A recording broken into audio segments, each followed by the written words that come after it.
Allô? Oui, bonjour. Bonjour, maître. Ça va? Ça va bien, merci et vous. Alors, maître Abdoulaye Tine est un avocat, un célèbre avocat, droit de l'homiste, enseignant-chercheur qui a eu cette particularité d'amener cette question, n'est-ce pas, du respect des droits de l'homme dans le landerneau politique sénégalais. Maître Abdoulaye Tine, salam alaikum. Maaleykum salaam, maa ngi lay nuyu di la jaajëfal ci dalal. Voilà, maa ngi fii ak Seybani Di Soubou. fàttali aussi, je suis président de l'Union sociale. Président de l'Union sociale libérale. Cette fois-ci xam naa maître Tine di nga bokk ci présidentielle bi parce que am nga dayoo bi te xam naa duñ fi nekk di utiliser parrainage pour jéem la écarter parce que ma xamal ni yow yaa yóbbu affaire parrainage pour CEDEAO ba nga am ci ndam voilà. Bon maa ngi fii ak Seybani Soubou ak Xaali Maram Guy Ndiaye. Alors maître, situation bu xew ni Dakar yow noo ko jàngatee, est-ce que lan moo ko indi, lan la ñu war a def ba génn ci? waaw maa ngi nuyu Seybani di nuyu suma rakk Xaali aussi di nuyu aussi donc soxna si nga tudd sànq. waaw situation bi dara waralu ko lu dul comme ni nga ko waxee sànq jalgati ak yelleefu doomu aadama. fii ñuy waxee ci Paris yaa ma gën a xam taarix bi. am na déclaration bu mag bu ñuy woowee déclaration des droits de l'homme et du citoyen de 1789. lu ko waraloon du dara lu dul buur bu fi nekkoon dem ba ëppal noot askanam ñu dem ba sës rëkk ci mur bi ñu fippu daanaka sax dañ ko mos a faagaagal mujj faagaagal plutôt moom ak soxnaam et que ba ñu jógee ci loolu ca la république juddu. Donc république ci boppam lu ko sanc moom mooy bañ li nga xam ne moom mooy noote.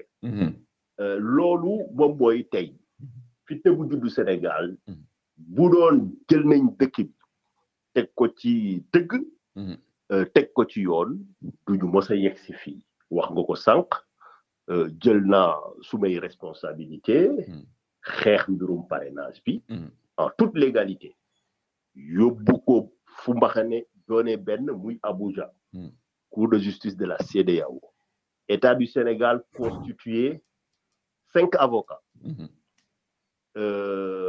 ñu dem bind tontu joxe seeni pièces ak seeni argument communiqué lu mat téeméeri page ak lu teg ñu dem ba ci càppandal bi dogal bi daal mu taxaw lank ba carré ne du ko jëfe fu mu ko teg fenn te boo waxee mu ne force doit rester à la loi mais lu mu xamul moom mooy loi ci boppam moo ko tënk.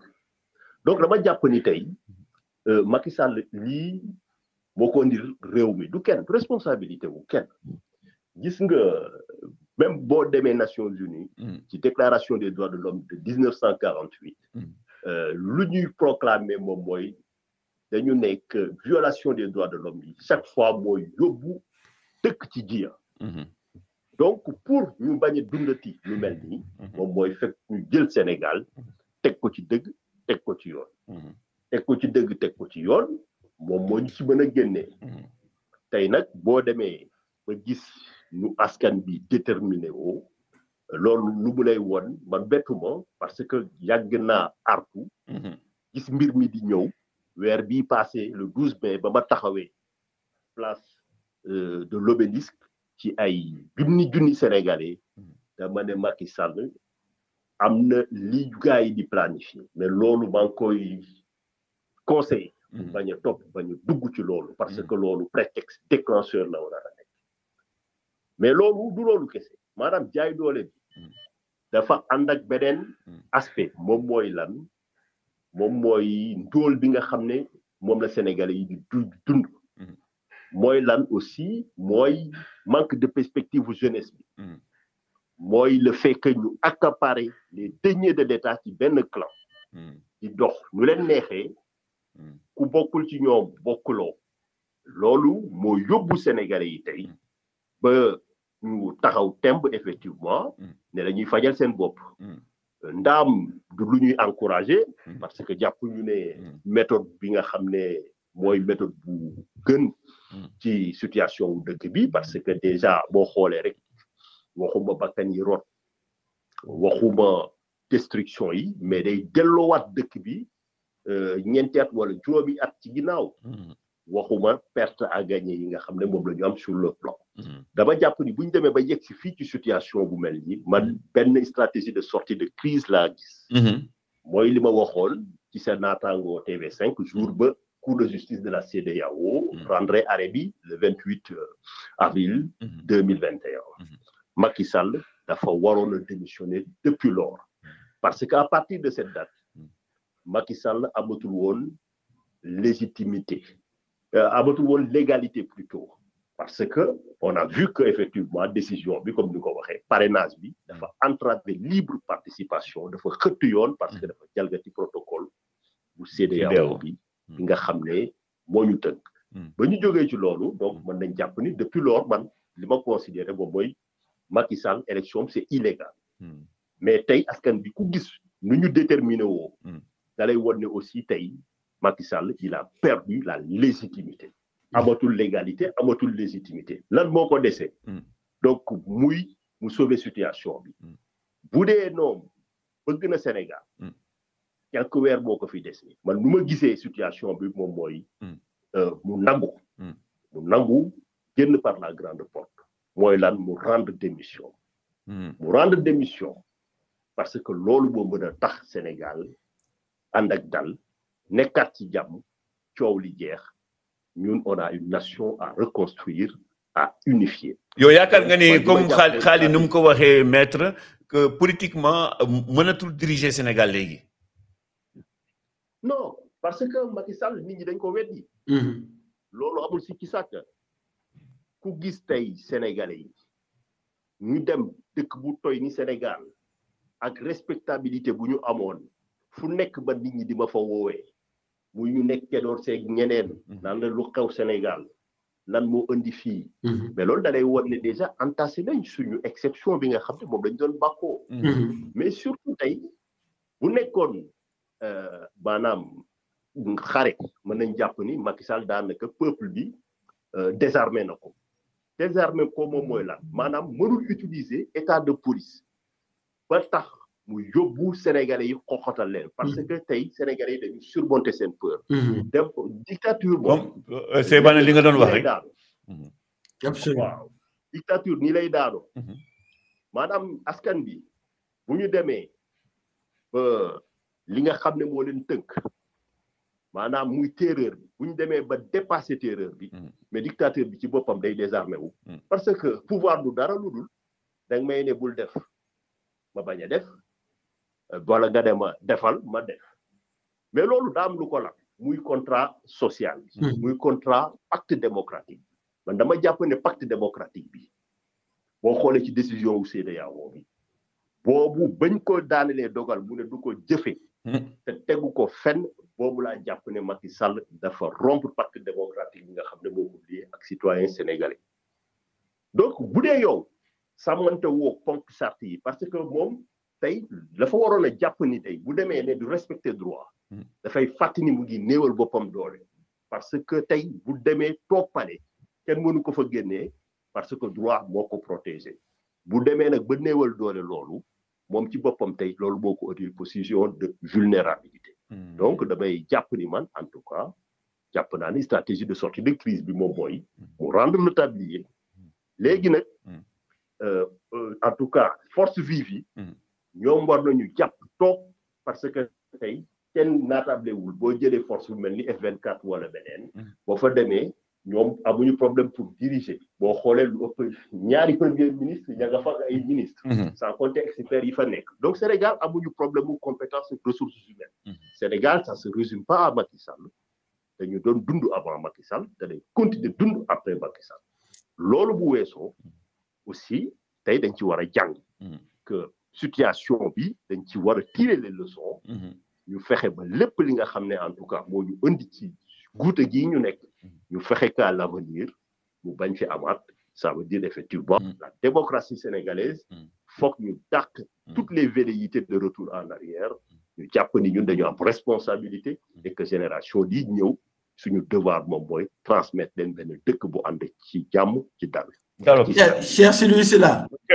Oui. Mais vraiment bon donc maa ngi profito di nuyu maître Tine di rafetlu vraiment intervention bi parce que am na solo trop le fait que mu dugg indi pour tous les internautes dégg nga un éclairage juridique incontestable maître ñëpp xam nañ ko ci pas-pasam ci wàllu yoon gis nañ ne effectivement rappelé na tout à l'heure la déclaration universelle des droits de l'homme de 1789 rappelé na aussi la déclaration universelle de 1988 wane na aussi maître il faut ñu wax ko ñëpp xam ko moom nekk na ki nga xam ne moo yóbbu effectivement la question du parrainage au niveau de la CEDEAO tax ba CEDEAO tranché na le principe de la libre participation aux élections mooy képp koo xam ne sénégalais la war nga mën a am sañ-sañ bokk ci jongante bi mais loolu moom moo ko porté le combat moo ko gagné au niveau juridique devant comme li mu lay wax 5 avocats yoo xam ne constitués par l'État donc vraiment kooku c'est un mérite extraordinaire et man je salue aussi pertinence su intervention li mu wax ni leer na mooy li ma doon wax lépp le système en fait un régime de terreur il est fondé sur la peur gis nga nit bu ñu demee ba nga xam ne ragal bi dañ na nit bu demee ba nga xam ne ragalatul rek mën nga ne régime boobu légitimité ñàkk na ko te foofu lañ tolloog Sénégal pour rek joxe un exemple maa ngi doon waxtaan ak seen benn xarit ma ne ko gis nga tey bu élection amoon ñëpp xam na ne Macky mënu la bokk mais c'est en fait c'est une image bu élection amoon ñu teg bulletin Macky à côté ñu teg fa bulletin boo xam ne xeer lay représenté xam nga xeer du nit xeer bi mooy gagné c'est pour te dire fi ñu toll nii ci Sénégal. Merci c'est vrai merci maître en tout cas comme ni ma ko waxee tout de suite man yàgg nañ ko topp mais lan moo ma intéressé bu baax mais bi mu duggee ci politique en tout cas au Sénégal am na lu bees bi li mu ci indi surtout le respect des droits humains loolu c'est son identité politique yaakaar naa ni vraiment bu politique homme politique yëpp di fexe daal bu ñu duggee politique ñu indi benn valeur ajoutée ci lu ñuy def dinañ ci kontaan maître en tout cas ñu ngi lay remercier. Et puis il a un projet il a un projet de société comme c'est un candidat déclaré effectivement il aura l'occasion à nouveau de venir. Oui, dinañ ko invité comme ça mu ñëw ñu wax. Voilà expliquer son projet de société. mais Sylla avant maître di dem dafa am lu ma ko bëggoon laaj. Maître. CEDEAO. waaw ou bien Union africaine. ci liñ tënk. maanaam loi c'est des lois extranationales est-ce que tey jii bu situation bi jaxasoo est-ce que tey Sénégal war nañ mën a rapprocher élection yi parce que dafa mel dama déggoon ni bu desee 6 mois kenn waratul laal le processus électoral tout ça est-ce que tey war nañ mën a baral pour élection yi jege wala war nañ ko mën a repousser ab si yenn condition parce que damay dégg ñu naan nguur gi ñoom dañoo bëgg dem ba 2026 2 ans encore de plus loolu lan la CEDEAO wax lan la ci Union africaine wax syndicat neen tuddee nañ ko sax syndicat des chefs d'État fekkee ne nag opposition bi ñoom bu ñu bëggee élection yi par exemple bu dëkk bi jaxasoo ba Macky Sall wala dem est-ce que dinañ mën a su ëllëg dinañ mën a organiser ay élection nga bokk ci sa yeneen naataango bokk ci lan la ci dispositif yi wax. waaw loolu moom xam nga dëkk bu ci nekk daa am li nga xam ne moom la ñuy naan domaine réservé. mooy affaire intérieure.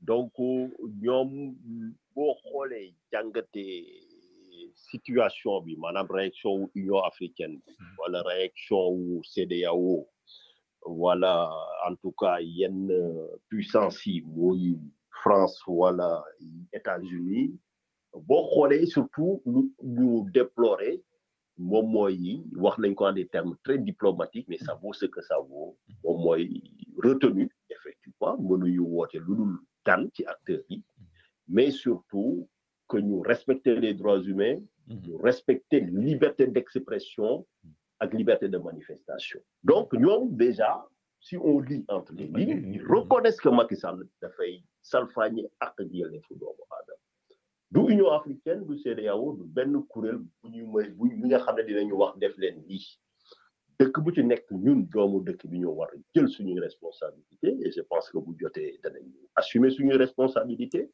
léegi laaj bi par rapport ak protocole CEDEAO bi Macky Sall wone na moom gëmu ko man daf ma jaaxal buy wax ay protocole CEDEAO buy tere ñu organiser rek ay réforme 6 mois avant mais ci biir protocole boobu la ci la cour bi sukkandiku ne ko da nga xët yoon mu ne du ko jëfe donc bu ñëwee di ñu jéem a gëmloo yooyu xam nga loolu day nekk wax bi yàqu li ma gëm man moom mooy tey Macky Sall stratégie de sortie de crise bi ma proposé bu ko d'accord il va sortir par la grande porte lu tax parce que ce sera le moment moom pour négocier les conditions de son départ du pays négocier ko maintenant et pas plus tard parce que ak ak yelleefu doomu aadama ñu salfaañ bakkan yi rot je ne pense pas que bu nit ñi demee ba ci càppandal ba muy léegi wala après 2024 moi je n'exclus pas que gars yi créé tribunal spécial pour juger criminels donc moo tax ma jàpp ni tey mbir mi du CEDEAO du Union africaine peuple sénégalais taxaw naa ci place l'obélisque mais ak Macky Sall dafa war a jàngat ci lu am fii tey nee na mooy gardien de la constitution mais peuple bi mooy gardien du gardien peuple bi wane woon na bopp léegi nag bu dee comprendre ko noonu waaw bu ko comprendre noonu aussi soit day changer politique doxin wala dëkk bi tey population bi aussi bés dana jot ñu won ko ne ñoom ñoo ko jox doole et que dañuy retirer waat doole ci donc ci tënk en tout cas voilà lépp mu ngi ci loxo peuple sénégalais bi ak citoyen sénégalais. Merci beaucoup maître. Merci beaucoup. di la féliciter ci sa engagement ak sa constance parce que lu ñuy def nii j'ai l'impression de répéter la même chose bi nga xam ne moom lañ doon def 2010. ñu gëmoon ne Macky Sall dana changer dëkk bi en 2010 déjà on faisait des interviews. Tout à fait. Engagement contre le troisième mandat et malheureusement non seulement c'est une promesse trahi mais c'est un espoir déçu moo tax tey ma ne dañ ci war a jàngat aussi. Merci. Merci beaucoup maître. Merci beaucoup maître Tine. D'ailleurs Sebani dina am benn élément audio boo xam ne dinaa ko dugal ci kanam maître Tine am na débat bu mu posé je ne sais pas yëg nga ko parce que maître Tine dafa ne code civil Sénégal âge mariage bi 16 ans la. Donc cette fameuse loi là buy ne délit de jeunesse boobu 21 ans la wax. Alors si on autorise, on permet à une fille de se marier à 16 ans, est-ce qu'il est logique que nous considérions une fille de 21 ans comme ben mineur? Mais absolument, yow en fait poser une question bu am solo, mais d'ailleurs non maître Tine moo ko wax bu la neexee d'ailleurs je pense que c'est Bani bayal ma teg son bi après voilà nga commenter ko voilà allez. Pour condamner M. Ousmane Sonko, la Cour a retenu le délit de corruption à la jeunesse. C'est sur le fondement de l'article 324 du Code pénal. Ce qui me paraît surprenant et surtout curieux, c'est déjà le fait que cette infraction puisse être on va dire, retenu dans le contexte actuel. Pour plusieurs choses, parce que si vous regardez bien au Sénégal, on a eu quand même une évolution au niveau de l'âge de la majorité. Qu'est-ce qui est une personne majeure? Donc avant, c'était 21 ans. On a fait passer cette majorité de 21 ans, surtout en matière, je parle de la majorité électorale, de 21 ans à 18 ans. Sauf que les 21 ans sont restés un peu perdus dans les méandres des textes, y compris le Code pénal. Sinon, comment comprendre qu'un pays qui ait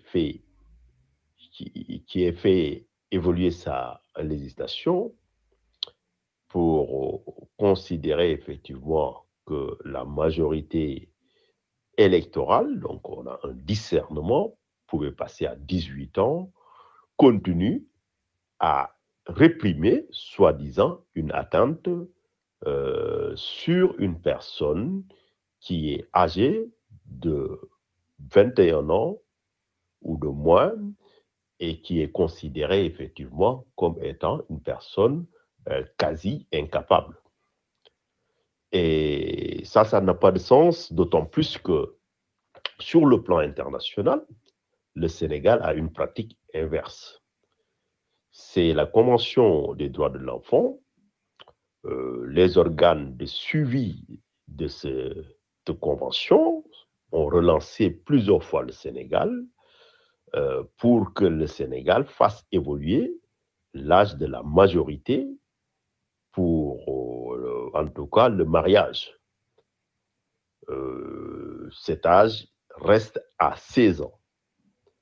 Or, une personne qui peut se marier à 16 ans, donc comment peut-on concevoir que cette même personne, jusqu'à 21 ans, qu'on puisse le considérer comme une personne qui n'a pas de discernement? Ça n'a pas de sens. Vous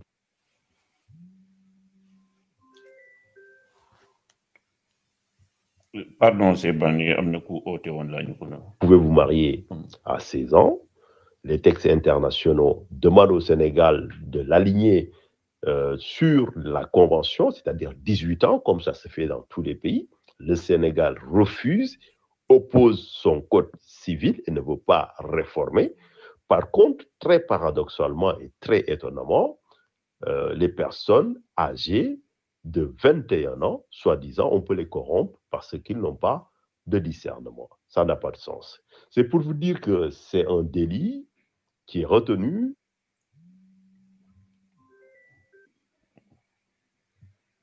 chronique, en inadéquation avec les réalités sociales et culturelles du Sénégal.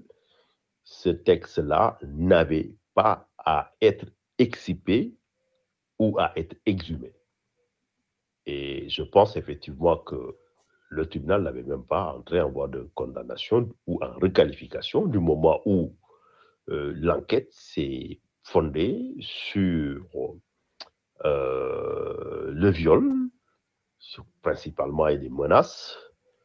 Il n'y a pas eu de viol, pas de menaces, en tout cas retenues, avérées. Il va de soi qu'il n'y avait pas à requalifier pour une infraction qui est en inadéquation par rapport aux engagements internationaux du Sénégal. Le second point, c'est aussi l'atteinte aux droits de la défense. Le fait que Ousmane Sonko ne soit pas venu ne diminue en rien, ou en tout cas n'enlève en rien, l'obligation qu'avait le Sénégal d'assurer une procédure contradictoire. Je vous donne un exemple. Avant, en France, c'était comme ça. Quand vous jugez par contumace, avant l'arrêt de la Cour européenne des droits de l'homme, quand vous jugez par contumace, si vous n'êtes pas présent, il n'y avait pas d'avocat, votre avocat ou vos avocats ne pouvaient pas prendre la parole, pas d'expertise, pas de contre-expertise, pas d'audition de témoin, pas d'interrogatoire, pas de contre-interrogatoire. Mais la Cour européenne a considéré effectivement que la France ne respectait pas le principe du procès contradictoire. Et ça découle des conventions internationales. Et surtout, vous l'avez vu avec le procès Hissène Habré. Le procès Hissène Habré, même, ce sont d'ailleurs les mêmes avocats. Je reconnais mon confrère Cyril Cloderly, qui était au devant, qui ont boudé le procès. Mais n'empêche que le bâtonnier avait commis d'office un avocat pour assurer le caractère contradictoire, pour que la décision, en tout cas, respecte les standards internationaux. Donc, ces deux éléments-là démontrent à suffisance deux choses. La première, c'est qu'ils avaient décidé, quoi qu'il advienne d'entrer en voie de condamnation. À défaut d'avoir des éléments constitutifs, parce qu'on a vu que le déroulé du procès a montré effectivement que sans même que l'accusé ne soit présent, la plaignante quasiment, en tout cas en se fondant sur les réponses et les débats, au moins, tous ces éléments ont en tout cas achevé de convaincre la juridiction sur l'inexistence, en tout cas, des allégations. Voilà en résumé donc ces deux éléments qui aujourd'hui, en tout cas, donnent des raisons de croire qu'en cas de recours, effectivement, la juridiction qui sera saisie pourra effectivement revenir sur cette décision. Merci. Alors, ton commentaire, Seywani, parce que lui, à mon avis, débat bi nit ñi posé wuñu ko au Sénégal, hein? Absolument. Non, mais maître, xam nga li am solo mooy en fait, am na plusieurs jàngat yu ñu mën a def ci intervention. Première jàngat bi déjà mooy de manière simple la requalification des faits, c'est-à-dire que dañu topp Sonko pour viol et menace de mort, ñu ñëw requalifier les faits détournement de jeunesse. Pour détournement de jeunesse bi am na lu am solo lu mu wax mooy nee na gis nga le code civil danaan tu peux te marier à l'âge de 16 ans. Mu ne de l'autre côté, quand tu vois par exemple sur le code par rapport au code électoral, dans la majorité pour pouvoir voter, il faut avoir 18 ans. Donc tu vois que par exemple, article 324 du code pénal bi ñuy évoqué par rapport à la majorité bi dafa am contradiction ak code civil bi. Xam nga loolu lan la may rappeler? La MAF, les experts de l'Union européenne, ba ñu ñëwee article 34 du code pénal dafa ne les articles normalement bu ñu condamné nit juge bi, c'est le juge qui doit décider, comme en fait interdiction des droits civiques c'est une peine complémentaire, juge bi moo war a wax est-ce que kii par exemple warul dañ ko war a tere ses droits civiques pour temps ou temps ak article 34 lay wax. Or article 29 ak 30 du code pénal code électoral bi moom day wax ne yow buñ la condamné rek normalement waroo mën a bokk élection. Donc tu vois, les experts de l'Union européenne avaient dit le Sénégal ne respecte pas les conventions internationales. Il faudrait qu'il y ait une conformité entre le code pénal et le code électoral. C'est la même chose bi tim di wax ni code civil bi ak bi wax 16 ans am nga droit marié, parce que pour nga marier dañ naan war nga am benn capacité de discernement. Tout à fait. En France, souvent le débat revient sur le fait que on dise qu'on veut amener l'âge de la majorité à 16 ans. Comme nga fii c'est un débat qui vient régulièrement ici en France. Deuxièmement, am na beneen élément bu am solo bu ma mën a wax. Xam nga Adji Sarr, tout le monde dit qu'elle a 21 ans. Mais on n'a aucune certitude qu'elle a 21 ans. Xam nga li tax? Parce que Adji Sarr, en fait, son état civil a été réalisé à partir de ce qu'on appelle les audiences foraines. Xam nga audience foraine mooy lan? Mooy les personnes yi nga xam ne à un moment juddu nañ, on les a pas déclarés, ñu dem ba atteindre yenn âge yi, on considère sur la base de ay témoignages, on dit juddu nañ temps par exemple, telle période. D'ailleurs, les audiences foraines, on les appelle les audiences du faux, parce que on voit que il y a souvent un jugement. Et capitaine Touré waxoon na ne Adji Sarr avait présenté 2 cartes d'identité. Amoon na benn carte d'identité mineure, amoon na benn carte d'identité majeure. Donc tout ça pour dire, c'est là normalement le juge n'étant pas en capacité d'établir avec certitude comment dirais-je, l'âge d'Adji Sarr, comment tu peux considérer qu'Adji Sarr est âgé son âge se situe entre 16 et 21 ans. Moi, je trouve que le juge a fait preuve d'une audace extraordinaire. Normalement,